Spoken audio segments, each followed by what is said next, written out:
Vamos continuar então o capítulo 8 de Provérbios. O presbítero Marcelo estudou com os irmãos os versos de 1 até o verso de número 21. E hoje nós iremos do verso 22 ao 36.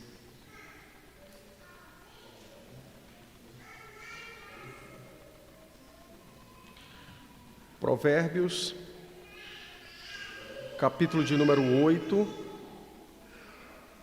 os versos de 22 a 36. Eu farei a leitura e os irmãos acompanharão nas suas Bíblias. Diz assim então a palavra do Senhor. Provérbios 8, de 22 a 36. O Senhor me possuía no início de sua obra, antes de suas obras mais antigas. Desde a eternidade fui estabelecida, desde o princípio, antes do começo da terra. Antes de haver abismos, eu nasci, e antes ainda de haver fontes carregadas de água. Antes que os montes fossem firmados, antes de haver outeiros, eu nasci. Ainda não tinha feito a terra, nem as amplidões, nem sequer o princípio do pó do mundo. Quando ele preparava os céus, aí estava eu. Quando traçava o horizonte sobre a face do abismo, quando firmava as nuvens de cima, quando estabelecia as fontes do abismo, quando fixava ao mar o seu limite para que as águas não traspassassem os seus limites, quando compunha os fundamentos da terra, então eu estava com ele e era seu arquiteto. Dia após dia, eu era as suas delícias, folgando perante ele em todo o tempo, regozijando-me no seu mundo habitável e achando as minhas delícias com os filhos dos homens. Agora, pois, filhos, ouve-me, porque felizes serão os que guardarem os meus caminhos. Ouvi o meu ensino e sede sábios, e não o rejeiteis. Feliz o homem que me dá ouvidos, velando dia a dia as minhas portas, esperando as ombreiras da minha entrada. Porque o que me acha, acha a vida e alcança favor do Senhor. Mas o que peca contra mim violenta a própria alma. Todos os que me aborrecem amam a morte. Amém, pela palavra do Senhor. O capítulo 8, como eu introduzi há uns dias atrás, ele é, tanto o 8 quanto o 9, ele é uma apresentação de Cristo, só que apresentando como uma mulher desejável para casamento. Por isso ele é apresentado aqui em linguagem feminina, tá? Ele é então a sabedoria em Provérbios. E por que Provérbios faz essa apresentação de Cristo como a mulher sabedoria? Porque Salomão está ensinando os seus filhos, o seu filho, não é? Acerca do princípio da vida, a guardar o seu coração. E notem que do capítulo 5 até o capítulo 7, ele deu uma ênfase muito grande acerca de relacionamentos destrutivos. Então ele falou do adultério, em primeiro lugar, no capítulo 5, e depois no capítulo 6, ele falou sobre relacionamentos também de forma destrutiva, com a preguiça, não é? A negligência na administração financeira, que é o ficar por fiador de outro de forma completamente desapercebida, desprotegida, por conta apenas das amizades, não é? Ele finaliza falando acerca de relacionamentos que são altamente perigosos, que é a questão do mexeriqueiro, do fofoqueiro, do maledicente, etc. Depois ele retorna no capítulo 7 para falar de novo sobre o adultério. Mas agora, sobre o adultério, ele, no capítulo 7, ele não fala mais no aspecto meramente físico, entre homem e mulher, mas sim no aspecto de relacionamento, de um homem que abandona o seu relacionamento com o Senhor, e por isso ele cai nas garras, então, no caso aqui do texto, ele apresenta uma mulher, cai nas garras de uma mulher vil, de uma mulher sedutora, e o final daquilo é a morte e a destruição. Então, o capítulo 7 foca no relacionamento entre o homem e Deus, e quando esse relacionamento não existe, como o adultério, então, vem a ser praticado, né? Vem a ser uma prática da vida. E no 8, então, ele apresenta com quem o filho deve casar. E aí ele vai apresentar uma mulher extremamente bela, tanto de aparência quanto de virtudes, uma mulher cheia de graça, uma mulher cheia de adereços espirituais, e o nome dessa mulher, então, é Sabedoria. E ao fazer isso, o seu intuito é que o filho, de fato, se enamore dessa mulher, cultive, de fato, sentimentos por essa mulher, deseje essa mulher e então tome a firme decisão de casar-se com ela. Então, o capítulo 8 é essa apresentação dessa mulher ideal, dessa mulher desejável para casamento, fazendo exatamente o contraponto com o capítulo 7, aonde a mulher adúltera, né, a mulher enganação, foi também apresentada e como ela encontra caminho aberto para aqueles que estão com o coração frágil no sentido do seu relacionamento com o Senhor. Então eles estão frágeis espiritualmente, e por isso então eles aceitam esses convites pecaminosos, ok? Bom, eu não vou tratar dos versos de 1 a 21, os irmãos viram domingo passado, nós vamos a partir do verso 22 até o verso 36. O capítulo 8, ele tem duas grandes divisões, que é exatamente do 1 ao 21 e depois do 22 ao 26, e dentro de cada uma dessas perícopes, ou dessas passagens, ele tem subdivisões, não é? Então, nos versos anteriores, apenas para exemplificar, os irmãos devem ter visto que nos versos de 17 a 21, a mulher sabedoria, ela promete dádivas àqueles que a encontram e que a amam, né? Então, esse é um bom exemplo de uma subdivisão dentro dessa divisão maior dos versos que já foram estudados, ok? Bom, no texto então que lemos, os versos de 22 a 36, em primeiro lugar nós temos uma apresentação da sabedoria como estando antes da criação. Ela está antes da criação, ela está durante a criação e ela está depois da criação. Então, a ideia é o seguinte: note, por exemplo, na expressão do verso 22, quando ele diz assim: o Senhor me possuía no início de sua obra, antes de suas obras mais antigas. Então, pense comigo o seguinte: relacionamentos são estabelecidos e há um elemento no relacionamento que é aquilo que dá a liga, né? Ou aquilo que o torna estável, aquilo que o realiza. E esse negócio chama-se confiança. É isso que dá liga no relacionamento, é o elemento que faz com que ele exista. Relacionamentos sem confiança, não há relacionamentos, né? Pode haver outra coisa. Bom, notem então que quando a mulher sabedoria se apresenta as suas credenciais de confiança, né, para mostrar ao jovem que ela merece confiança, que ele deve confiar nela, ela começa exatamente mostrando a ele que ela é extremamente antiga, não é? Que ela é extremamente antiga e que ela está ou existia antes de tudo. Antes do começo, antes da própria criação em si, ela estava antes de todas as coisas.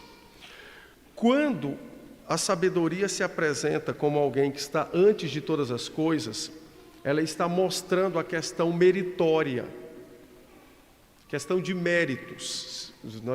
Você vai pesar na balança a questão de méritos, não é? Elementos para afirmar a sua confiança. Então a sabedoria diz: eu tenho todos os elementos meritórios, todos eles, porque eu estava antes da própria criação existir. Antes do início existir, eu já estava ali, ou seja, não há nenhum mérito maior do que esse, não é? Eu já era, ou eu já existo, antes do próprio princípio existir. Isso é extremamente importante para nós, quando examinamos o texto, e mais adiante nós faremos uma aplicação pertinente para as nossas vidas, não é? É que a sabedoria aqui, ela está revelando a sua deidade, e por isso que nós afirmamos que ela é aqui o Senhor Jesus Cristo. E ela está afirmando aquela doutrina maravilhosa da qual nós também confessamos e cremos, e que é de grande conforto e salvação para os que creem, que é a doutrina da Trindade. Note que a sabedoria diz: eu já existia e eu estava com Deus, Ele me possuía antes das suas obras mais antigas. No Novo Testamento, essa expressão de eu estava desde antes do início, nós encontramos ela em João capítulo 1, verso 1, quando João começa o seu evangelho, dizendo que no princípio era o Verbo, e o Verbo estava com Deus, e o Verbo era Deus. Então, no princípio era o Verbo. Esse no princípio não é no princípio da criação, mas é algo anterior à criação, ou seja, ele sempre existiu. Nunca houve um período de começo para o Filho. Ele sempre foi quem ele sempre foi. Ele sempre existiu. E é isso que Provérbios está revelando aqui. O meu mérito de confiança, não é? É exatamente o fato de que eu sou Deus e eu existo por todos os tempos. Então, é uma expressão usada em João 1, capítulo 1 para Cristo, aqui usada também para Cristo, para referir-se, então, à sua deidade, à sua eternidade, à sua filiação, né? À sua participação nas obras da criação. Também o apóstolo João, no livro do Apocalipse, capítulo de número 14, capítulo 3, verso 14. Olha como Cristo se apresenta à igreja de Laodiceia. Apocalipse 3, 14, o Senhor Jesus Cristo diz assim: ao anjo da igreja em Laodiceia escreve: estas coisas diz o Amém, a testemunha fiel e verdadeira, o princípio da criação de Deus. Então, quando ele se apresenta aos laodicenses, ele se apresenta: eu sou o Amém, ou seja, é uma expressão de verdade, né? Eu sou a verdade, eu sou o verdadeiro e eu sou o princípio da criação. Infelizmente, por conta das heresias antitrinitárias, antitrinitária é antitrindade, né? Então, por conta das heresias antitrinitárias, muitos interpretam esse texto como dizendo: Cristo é o primeiro da criação. Mas o que o texto está dizendo não é que ele é o primeiro da criação, mas ele é o princípio da criação, ou seja, ele deu princípio, ele deu origem à criação. Assim como João 1,1 diz que no princípio ele era o Verbo e estava com o Pai, e ele era Deus, assim como em Provérbios 8, quando ele diz que ele estava com o Senhor antes das obras mais antigas, ou seja, antes da própria criação do universo. Ok? Tranquilos? Dúvidas? Não, né? Algum comentário? Vamos prosseguir então. Bom, então Cristo estava na companhia de seu Pai antes da criação e participava do projeto da criação. Isso é extremamente importante para nós. Isso é extremamente importante para todo homem, porque quando alguém pergunta quem criou e para que criou, ou para qual o propósito tudo foi criado, esse texto responde: quem criou foi Deus, Pai, Filho e Espírito. E para quê? Tudo isso foi criado para o próprio Filho. Notem no verso de número 31, quando ele declara os seus propósitos eternos para a criação. Verso 31, ele diz assim: regozijando-me no seu mundo habitável e achando as minhas delícias com os filhos dos homens. Nós não vamos entrar profundamente aqui, porque não há tempo, né? Porque aqui nós teríamos muita coisa para percorrer. Mas observem que Cristo, ele está com o Pai na criação, ele participa da criação, do projeto e da criação, e ele é o fim da criação, ou seja, para ele todas as coisas foram criadas para o seu deleite e para que ele também se deleite, né? Foi criada para o seu deleite, para que ele se deleite com a criação. Mas de forma específica, o deleite de Cristo se encontra com os filhos dos homens, com aqueles que ele criou segundo sua imagem e semelhança. Jonathan Edwards, não pregando nesse texto, mas certa vez, Edward comentando sobre por que Satanás se rebelou contra o Pai. E Edwards vai dizer que Satanás se rebelou contra Deus, sendo ele, né, um anjo de luz, um príncipe de luz. Mas ele se rebelou contra Deus porque ele ficou enciumado quando ele descobriu quais eram as reais intenções de Deus para com os homens, que era exatamente de exaltar os homens de tal modo que eles fossem os vice-regentes da criação. Então, ele se tomou de ciúmes, ou foi tomado de ciúmes e de orgulho, e ele se rebela contra o Pai porque ele discordava, né, ou discordou desse projeto maravilhoso que o Pai tinha, e o Filho e o Espírito, que era exatamente de exaltarem os homens acima dos próprios anjos. E é isso que Cristo diz aqui no verso 31. A criação foi criada para Ele, para sua alegria, para seu deleite, para seu regozijo.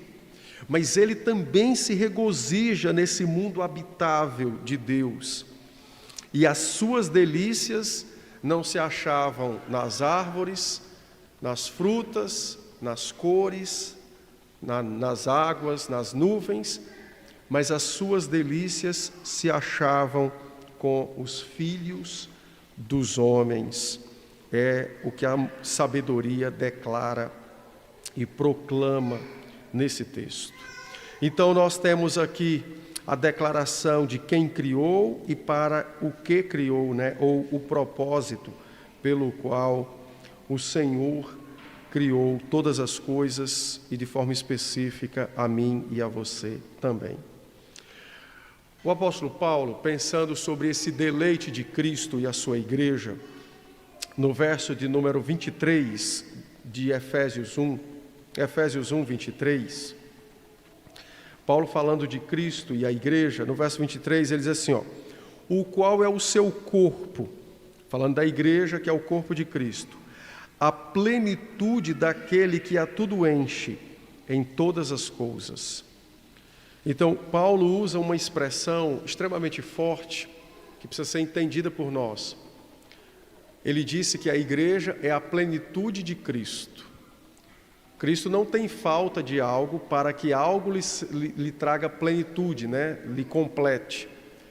Mas no aspecto de relacionamentos, conforme o que Ele, Cristo, estabeleceu, sim, a igreja o completa. A igreja o satisfaz. Ele encontra deleite na sua amada, que é a igreja. E é por isso que no 31 essa declaração maravilhosa é dita: nos filhos dos homens estão as minhas delícias. Cristo, então, se agrada e se alegra com os homens. Ok? Tranquilos? Muito bem.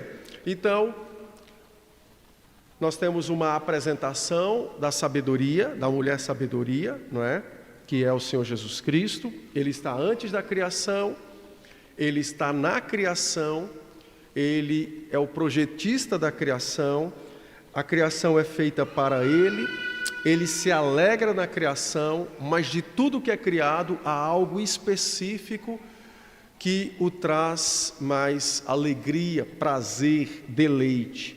E esse algo específico são os homens, os filhos dos homens. Ok? Tranquilos até aqui, né? Bom, é por isso então que em Gênesis 1:31 a Bíblia afirma que tudo foi criado e que tudo era muito bom. Então isso mostra a suprema beleza e a suprema graciosidade da criação e o quão o Senhor Deus e o Senhor Jesus Cristo se alegraram com a sua obra finalizada. E quando eles viram então o homem, a sua imagem, isso foi então a coroação da criação. Tranquilos? Deu para entender? Muito bem. Vamos continuar aqui para chegarmos nas aplicações. Bom, no verso 26, notem que ele diz o seguinte: ainda ele não tinha feito a terra, nem as amplidões, nem sequer o princípio do pó do mundo. Por que essa expressão princípio do pó?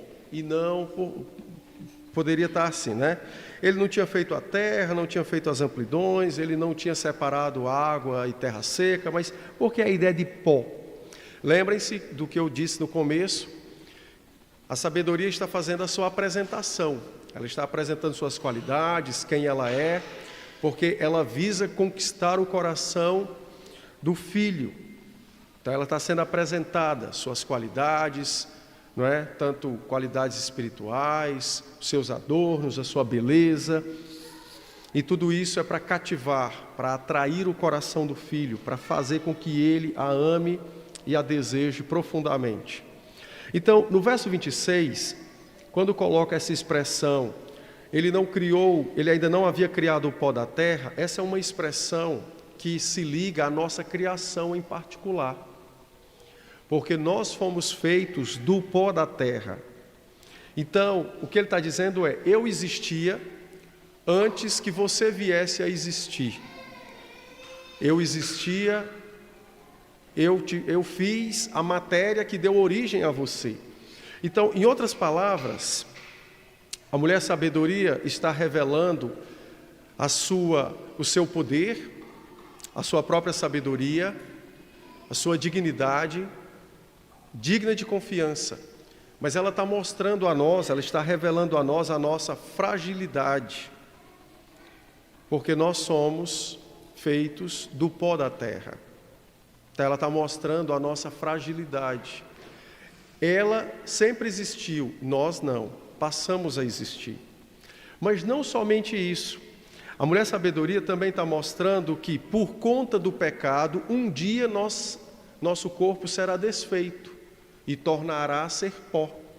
Então, isso é uma expressão que realça a nossa fragilidade e faz um contraponto com o seu poder, com a sua majestade, com a sua eternidade, com a sua deidade, não é?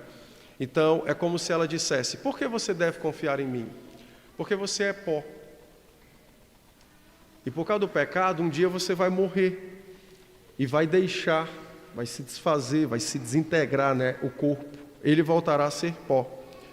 Mas eu existo antes daquilo que te deu origem, eu já existia. E na verdade fui eu quem criei o pó que te deu origem. Então, é uma apresentação ainda mais profunda, não é? E de forma mais pessoal do seu poder, da sua majestade e da sua dignidade. Ela é inteiramente digna de confiança. Bom, uma vez então que Cristo apresenta-se dessa forma, e como nós já conhecemos no Novo Testamento, Ele é o mediador entre nós e Deus, é o mediador da aliança, é o Salvador. Então, a colocação que é feita aqui, não é? De que Ele existe antes do próprio homem e daquilo que deu origem ao próprio homem, isso remete ao fato de que o homem deve desejar a salvação e o Salvador. Ele deve querer, ele deve suplicar, ele deve desejar a salvação e também o Salvador. Então note que o relacionamento com a mulher sabedoria sai de um ambiente onde ela se apresenta como aquela que estava antes da criação, durante a criação, está depois da criação, que é a projetista da criação, que a criação foi feita para ela, que ela encontra prazer na criação, que a criação deve de fato lhe atribuir louvor, mas agora o negócio se afunila e se dirige aos homens de forma específica. Você deve desejar a sua salvação e você deve desejar ter relacionamento com o Salvador. Então, em outras palavras, é isso que é dito no verso 26, quando a mulher sabedoria diz aos homens: eu estava antes do pó que te deu origem. Então ela lembra quem ele é, do que ele foi feito e do pecado que agora jaz sobre ele. E esse lembrete, então, faz com que ele se aperceba de que ele deve desejar a sabedoria, né, a salvação e um relacionamento com a mulher sabedoria. Ok? Tranquilos? Vamos fazer uma aplicação de tudo isso para as nossas vidas. Como tudo isso é aplicado ou aplicável às nossas vidas, nós que já somos crentes? Bom, o texto está tratando de uma apresentação da mulher sabedoria que visa despertar, atrair o coração dos crentes para que eles cultivem relacionamento profundo com ela em confiança, não é? Que eles confiem nela, que eles desejem ela, que eles apreciem a sua pessoa e o seu ensino. Então, como tudo isso se aplica às nossas vidas? De forma bem simples e de duas maneiras. Em primeiro lugar, nós temos uma guerra travada desde a queda, e essa guerra é pelo controle do nosso coração. Quem controla o nosso coração tem a nossa confiança. Quem controla o nosso coração tem as nossas afeições. Quem controla o nosso coração nos tem. Então, desde a queda, nós temos essa guerra pelo controle do coração. Em quem você confia é exatamente aquele a quem você se entrega. Você ouve, você atende, você faz o que a pessoa diz, você se entrega. É isso. E é exatamente nesse ponto que o texto está focando. O que Cristo está dizendo é: eu estava antes de tudo, fui eu quem projetei tudo e tudo foi feito para mim. Toda a história eu a conheço porque fui eu quem a tracei. Então eu tenho conhecimento de tudo. Portanto, eu sou capaz de te aconselhar sobre tudo. Deu para entender? Ele estava antes de tudo, ele criou tudo, tudo foi feito para ele se alegra com o que ele fez, ele conhece a história, então ele é capaz, ele é sábio e poderoso para nos aconselhar sobre tudo. Sobre tudo. Ele é capaz de nos aconselhar sobre tudo. E aqui que mora o nosso grande problema como crentes não completamente redimidos, né? Nós ainda não fomos, no sentido de aperfeiçoados, né? Não fomos aperfeiçoados, estamos sendo. Na nossa vida diária, nós desconfiamos de Deus constantemente. Infelizmente, na vida diária, nós desconfiamos de Deus constantemente. Porque, como eu disse, existe uma guerra pelo domínio do nosso coração. E aqueles que guerreiam contra Deus pelo domínio do nosso coração estão todos os dias se apresentando como dignos e confiáveis. Como dignos e confiáveis. E é nesse ponto que nós, muitas vezes, pecamos e pecamos severamente. Porque nós desconfiamos de Deus e atribuímos confiança àqueles que são iguais a nós, no sentido, né? Não são superiores, não conhecem, não criaram. Mas nós atribuímos confiança a eles. Acho que tem uns 3 dias, eu achei muito interessante isso aí, né? Deve ter uns 3 dias, eu não sei, eu não acompanho as redes sociais, né? Então sempre as informações chegam para mim já bem atrasadas.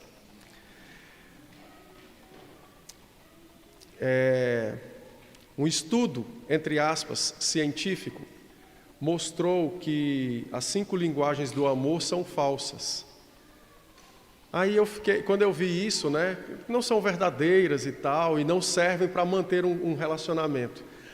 Aí, quando eu vi isso, mas rapaz, agora que descobriram que isso não é verdadeiro, mas lógico, eram cientistas, né, psiquiatras, psicólogos não cristãos que levantaram a tese. Fizeram os estudos e viram que as 5 linguagens do amor não servem para manter um relacionamento.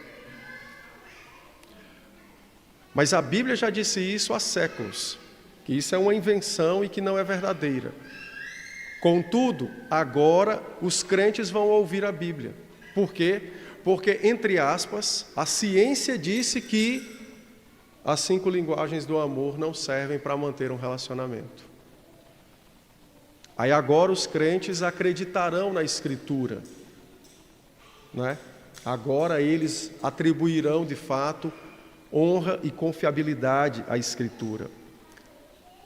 Isso é apenas um exemplo que deve ser aplicado a todas as áreas da nossa vida.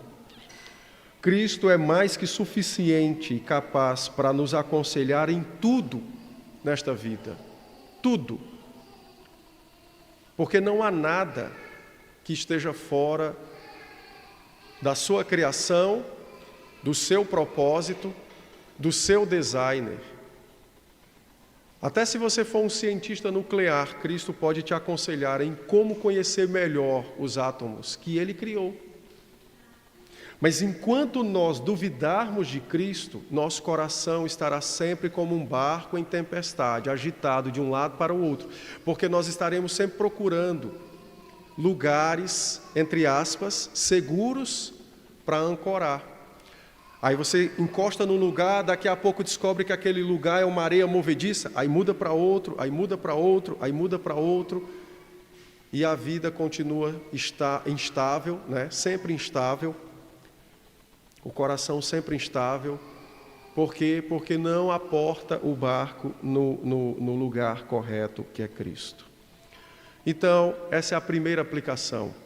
Não há ninguém que tenha maior e melhor capacidade para nos aconselhar do que Cristo, porque Ele foi quem nos fez, nós fomos feitos para Ele, para o seu agrado, Ele foi quem nos projetou, Ele conhece a história, então não há ninguém que de fato tenha melhor e maior capacidade para nos aconselhar do que Cristo.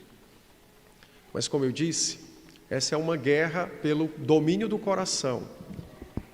Em quem confiarmos, será esse a quem nós iremos nos entregar. Não é? É a esse a quem nós iremos nos entregar. E isso, então, vai traçar a trajetória da nossa vida. Isso deve ser aplicado a tudo. Criação de filhos. Hoje nós temos a criação positiva, linguagem positiva, criação por princípios. Mas examinem se elas são bíblicas. E lembrem-se, aquele que nos deu os nossos filhos, será que ele não tem a capacidade de nos instruir em como criar os filhos que ele nos deu? Não é? Casamentos. Para os que são casados, foi semeada uma ideia que a rotina atrapalha o casamento. Mas o que mais a Bíblia cobra dos crentes é rotina. Rotina de oração diária, leitura da palavra, congregar dominicalmente. Como é o nome disso? Chama-se rotina. Então, será que aquele que nos criou não sabe como devemos nos relacionar uns com os outros e com Ele? Então, são apenas exemplos para que nós percebamos como essa verdade de Cristo como Criador de todas as coisas, ela deve impactar a nossa vida, despertando-nos a confiar nele, a sempre confiar nele, porque Ele tem poder, sabedoria, Ele é capaz de nos aconselhar sobre todas as coisas. Então nós precisamos confiar nele e na sua palavra. Mas em segundo lugar, notem que quando nós não ouvimos a Cristo, quando nós não atendemos a Cristo, isso demonstra um desvio do nosso coração, um desvio pecaminoso do nosso coração, porque isso demonstra uma soberba de nossa alma. Isso demonstra uma soberba da nossa alma. Em tese, aquele pecado de Eva, ele tem várias formas de se manifestar, né? Nós queremos ser como deuses. E neste caso aqui, nós queremos ser como deuses, nos ensoberbecendo, achando que nós já temos muita experiência de vida, né? Mas quem é Cristo para falar comigo? Eu já tenho 30 anos de pastorado, que história é essa? Não é? Ou no caso dos nossos jovens aí, dos nossos adolescentes, porque nessa fase parece que tem um pico, né?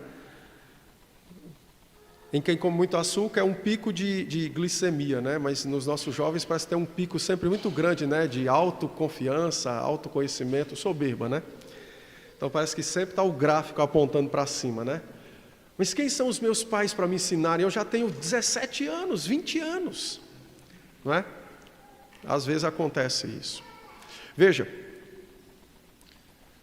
não se iludam, a soberba, ela é como que um agente que faz com que nós não vejamos Cristo e a sua sabedoria para nos aconselhar, e pior, ela abre os nossos olhos para nos vermos como alguém digno e apto de nos aconselharmos.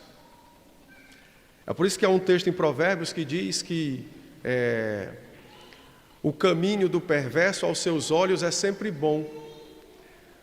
Entendem a questão? Então, a soberba nos impede de ver Cristo, de olhar para Ele de forma confiável e de desejá-lo e desejar o seu conselho.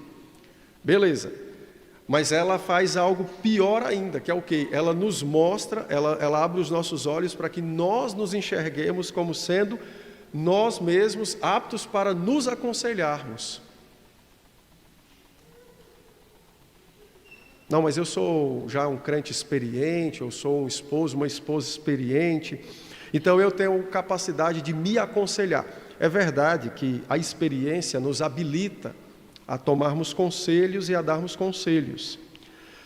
Mas a experiência, quando ela está subjugada a Cristo, quando ela não está subjugada a Cristo, ela se torna um Deus na nossa vida, né? Aí eu sempre fiz assim, porque eu vou fazer assado. Então, é mais ou menos isso. Então, o orgulho nos cega e ele nos cega para Cristo e abre os nossos olhos para que nós nos enxerguemos. E quando nós nos enxergamos como alguém digno de nos aconselhar a nós mesmos, então nossos caminhos são irredutíveis, ou seja, não vai dar certo, é por aqui mesmo, e tarará, e a pessoa vai, quebra a cara e depois ainda fica botando desculpas, né? Ele não consegue perceber que o principal ponto de erro foi exatamente não tomar conselhos com o Senhor. Eu vou dar um exemplo.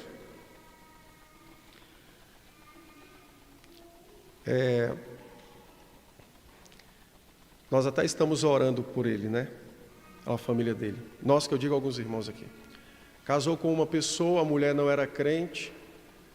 Aí, uma vez, conversando comigo sobre a dureza do coração dela, né? E como ela não quer ir à igreja e tal. Então, eu disse, olha, de fato, essa é uma luta grande, né? Uma luta terrível. Mas você não pode esperar coisas de um crente, de alguém que não é crente. Ela não é crente, então se ela não é crente, você não pode esperar coisas de um crente. Apreço pela Bíblia, apreço pela oração, querer estar na igreja, reconhecer pecado, né, lutar contra pecado. Você não pode querer isso. Então, assim, ore pela conversão dela e evangelize ela. Então, e tenha sabedoria, né, e tal. Aí, enfim, no frigir da conversa, então, a pessoa, mas eu sei que Deus tem um plano para ela. Quase que eu dizia, é mesmo, mas Deus tem um plano para todo mundo. A Bíblia diz que uns é para a salvação e outros para o inferno. Mas eu me recusei a dizer isso porque eu percebi que havia ali uma desculpa para mascarar o erro lá atrás, né, que foi o casamento, né? E que agora o sofrimento fazia parte da escolha. Se você escolheu isso, então tem os seus sofrimentos. Então, aceite os sofrimentos com mais disponibilidade e alegria. E, nesse caso, a esperança é a conversão dela. Mas aí não, a pessoa dá uma bloqueadazinha para não ter a consciência talvez acusada. E, não, mas Deus tem um plano, eu creio que Deus tem um plano e tal. Enfim, isso demonstra como o orgulho cega o nosso coração para que vejamos apenas a nós mesmos, tomemos conselhos apenas de nós mesmos, né? Ou de alguma pessoa que não possa nos aconselhar, como foi o filho de Salomão, e ao invés de nos arrepender quando descobrimos o nosso pecado, não, nós construímos uma série de desculpas para não reconhecer que pecamos e falhamos contra o Senhor. Então eu creio que esse texto, dessas duas formas, se aplicam bem às nossas vidas, despertando-nos e estimulando-nos, não é, a confiar somente em Cristo, porque não há outro mais capaz, mas também nos mostrando que quando nós decidimos não confiar nele, é por conta de rebeldia e orgulho próprio nosso, não é? E por isso nós também arcaremos com as decisões resultantes lá, os frutos resultantes da nossa decisão. Ok? Dúvidas? Vocês estão com fome, né? Nós já vamos tomar o café. Se acalme. Tranquilos? Oi, Lu.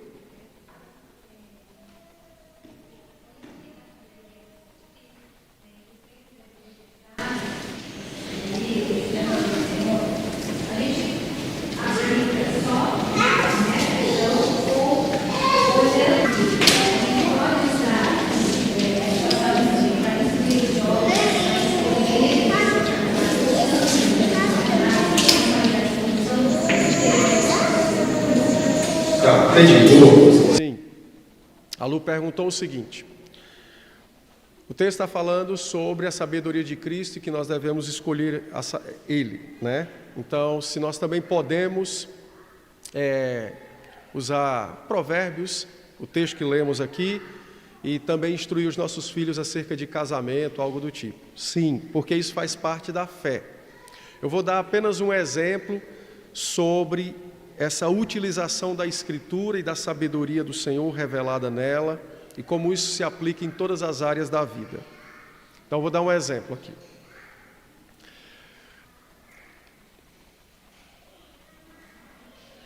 Acho que, se não me falha a memória, deve ser Gênesis 19.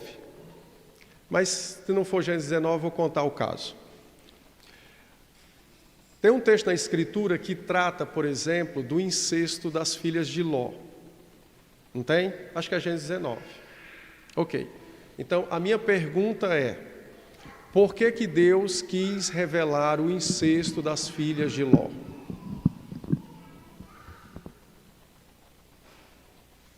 Por que que ele quis revelar os incestos das filhas de Ló?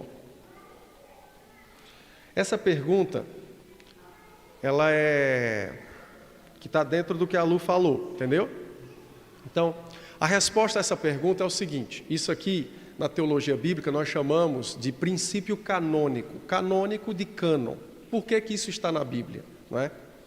Então, tem duas respostas para essa pergunta. As duas não são optativas, são duas respostas para a pergunta.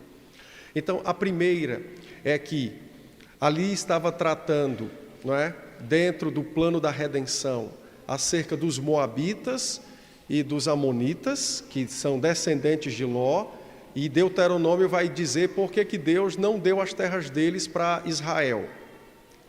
Porque havia ali um princípio de aliança. Ló fazia parte da aliança do povo de Deus. Os seus filhos se desviaram, mas a bênção da aliança se estendeu a eles. Inclusive, essa é uma bênção da qual é transportada para o batismo. Então, o filho nosso é batizado, mas não é crente. Se ele não se converter, Deus vai matá-lo. Contudo, até matá-lo, existem dádivas que Deus concede a ele por conta da aliança. Por conta da aliança. É a primeira resposta. Então, tem um princípio aí que é um princípio canônico que se desdobra em toda a história da salvação. Tá? E depois isso vai ser usado em alguns momentos, quando Israel fica ensoberbecido, porque nós somos o povo de Deus, aí Deus vai usar isso para dizer: baixa a bola, porque foi eu quem te escolhi. Mas, em segundo lugar, o texto que trata sobre o incesto das filhas de Ló se aplicam a nós e a todos os crentes, mostrando os erros de um homem crente, porque Ló era crente, as filhas não, mas Ló era crente, porque Hebreus diz que ele era crente. Como um homem crente colocou em risco a sua família por uma decisão errada. Então, aquele texto mostra a ruína de uma família por causa de uma decisão errada tomada por um crente. A decisão dele foi pautada pela sua ganância.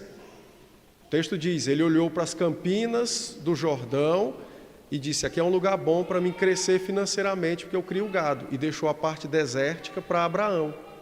Então, ele privilegiou o financeiro e desprestigiou o aspecto espiritual. Então, aquele texto mostra como uma família cristã pode vir à ruína pela decisão do chefe da casa. Aí o que acontece? Quem lê o texto vai perceber: as filhas de Ló fizeram exatamente o que elas aprenderam na escola. Como assim? Foi isso aí, isso era a matéria na escola delas. Porque quando os anjos visitam Ló, os homens da cidade cercam a casa e querem abusar de Ló. E quando eles estão lá na caverna, Ló e as suas filhas, quando estão na caverna, o que foi que as filhas fizeram? Abusaram de Ló. Então elas como é o nome? Fugiu agora. Elas apenas externalizaram o que elas aprenderam.